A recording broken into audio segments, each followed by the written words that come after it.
What's going on, YouTube? It is your boy Omega 500, and today, my friends, Omega Squad, we're going to react to something that I've wanted to see happen for Star Wars Theory. Star Wars Theory is my favorite Star Wars YouTuber of all time. He's one of the famous ones of all time, the number one with subscribers. He loves the prequels, man. I love the prequels. He loves Anakin. That's his favorite character. Mine too.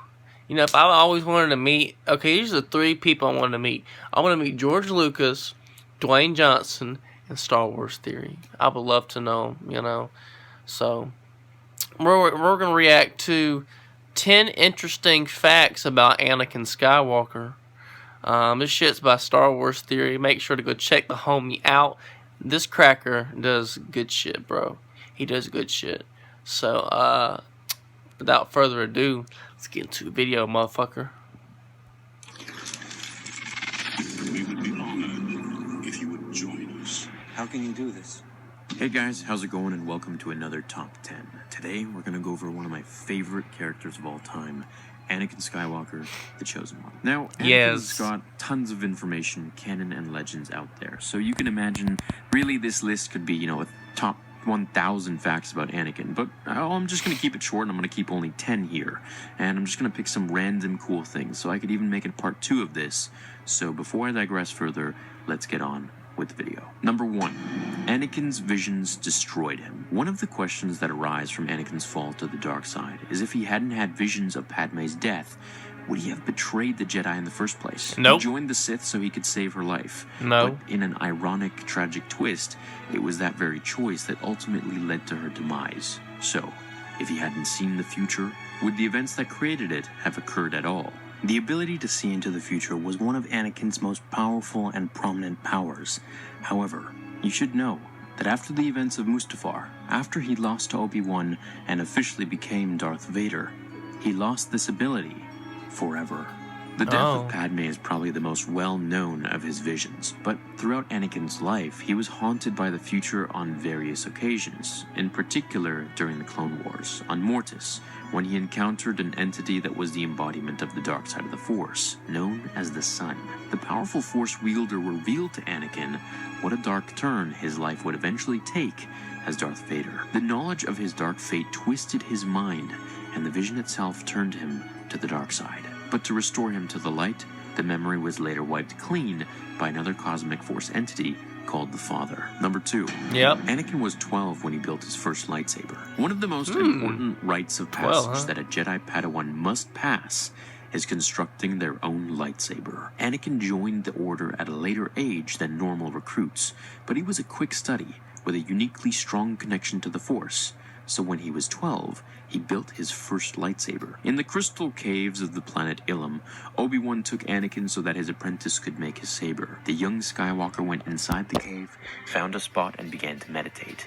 While in his meditation trance, a specter of a slave and another one of Darth Maul appeared and attacked him. But Anakin was able to handle them easily. When he woke from his trance, he had completed his lightsaber.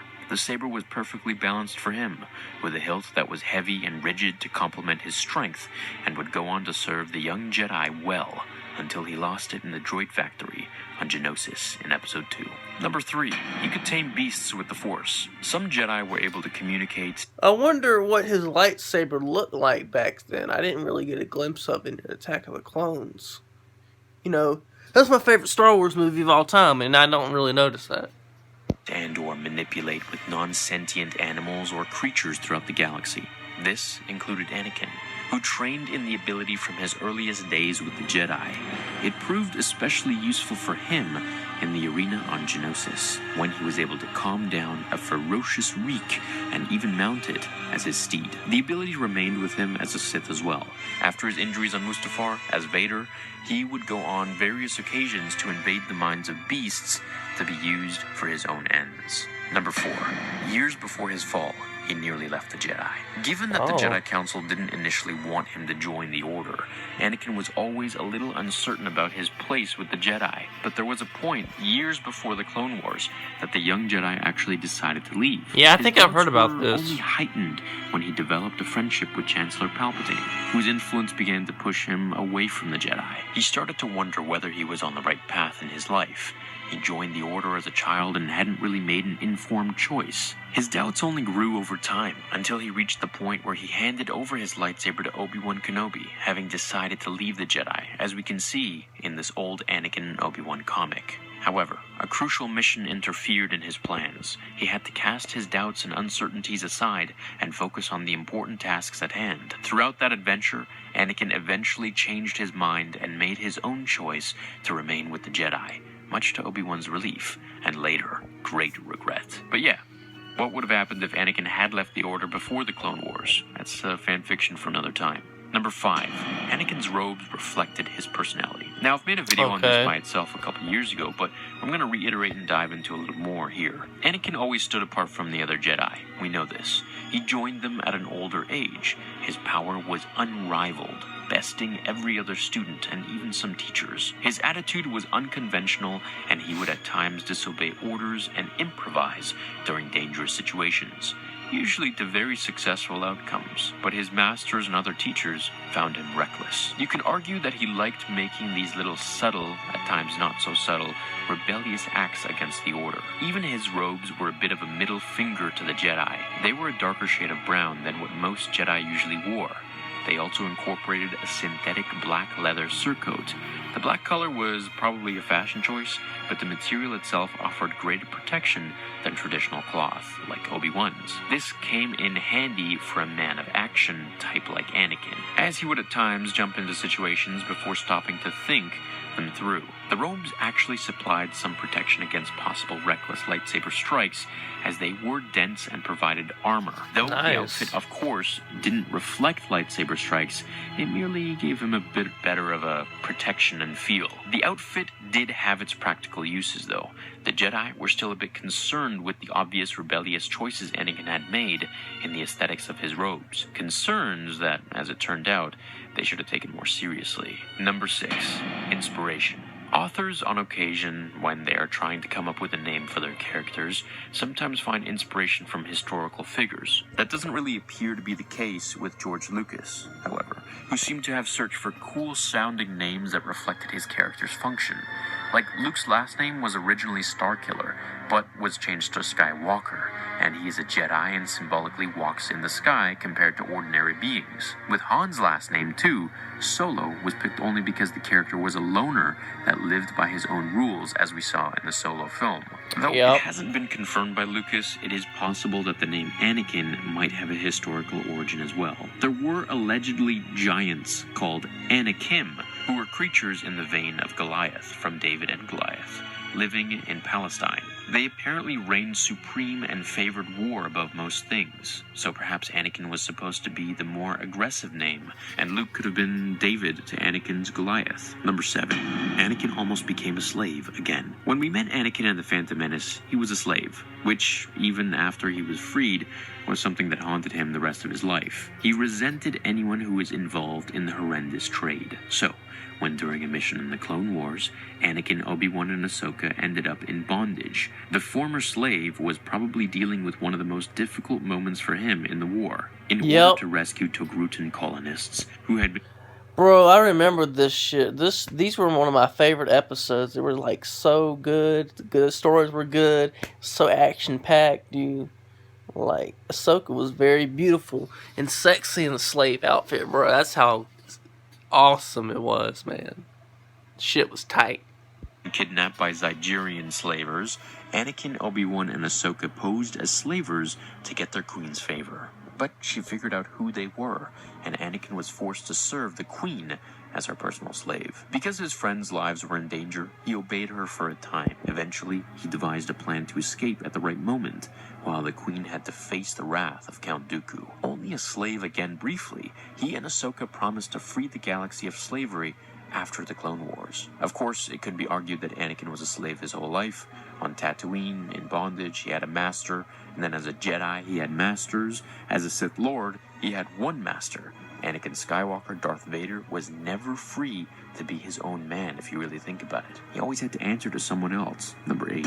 He trained Saw Gerrera. The breathing impeded extremist in the cumbersome suit Saw Gerrera, who was played by Forrest Whitaker in Rogue One and voiced by Andrew Kishino in the Clone Wars animated show, was a resistance fighter who hated the Separatists and the Empire, and fought them both with fanatic zeal and determination. During the Clone Wars, Anakin, Obi-Wan, and Ahsoka trained Gerrera and his people in how to wage guerrilla warfare against the Separatist forces, training which he would later employ with great efficiency against the Empire, and to some degree would be adopted by the Rebel Alliance, meaning Darth Vader had to fight against the tactics of Anakin Skywalker. Number 9. How he got the first scar on his face. Between Attack of the Clones and Episode 3, Revenge of the Sith, Anakin grew out his hair, grew out exponentially in power and ability, and suddenly had a mysteriously cool-looking scar over his right eye. How did he get it? Well, in Legends, at least, Anakin was on Coruscant, in the lower levels listening to a recording Padme had left for him, when he was suddenly attacked by Count Dooku's deadly apprentice, Asajj Ventress. She managed to taunt and antagonize the Jedi enough that his temper left him momentarily open for her to carve the scar into his face with one of her lightsabers. But she soon enough withdrew from the duel, as she knew she couldn't beat him, though she didn't let on. Instead, she left with the boast that she could have ended him whenever she wanted, but had chosen not to. Number 10. Anakin's midichlorian count. One of the more controversial additions George Lucas added to Star Wars lore with the prequel films was the concept of midichlorians. Personally, I liked it, I was fine with it, but I know a lot of people had issues with it. They were Lucas's semi-scientific explanation of how the Force works,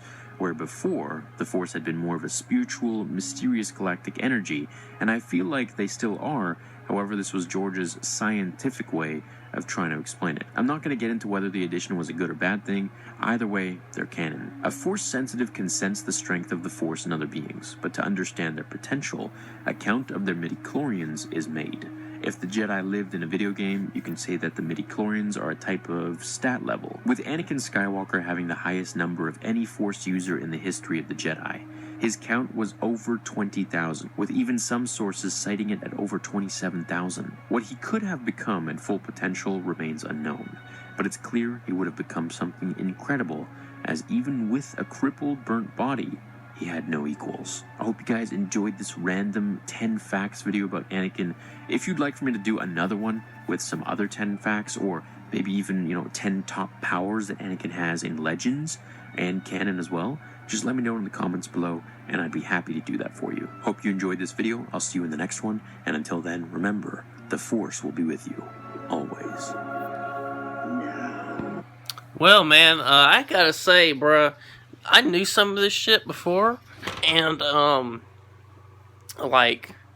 knew, Anakin was a slave, almost, and because of the Clone Wars, and I knew about his scar and shit. I didn't know he built his lightsaber when he was 12. I didn't know that, but I knew half and half of what I knew and what I didn't know. As you can see, what I'm probably wearing, I'm wearing my Eminem shirt I got for Christmas.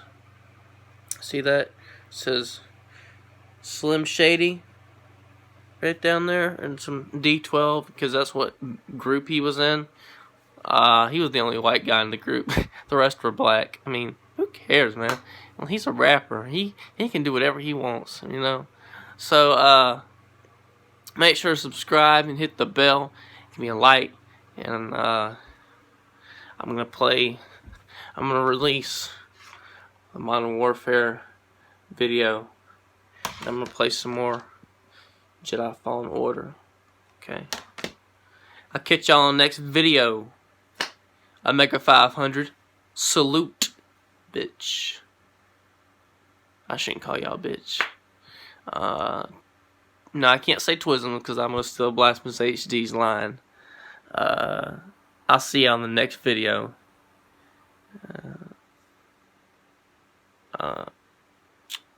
See ya. Yeah. Fuck.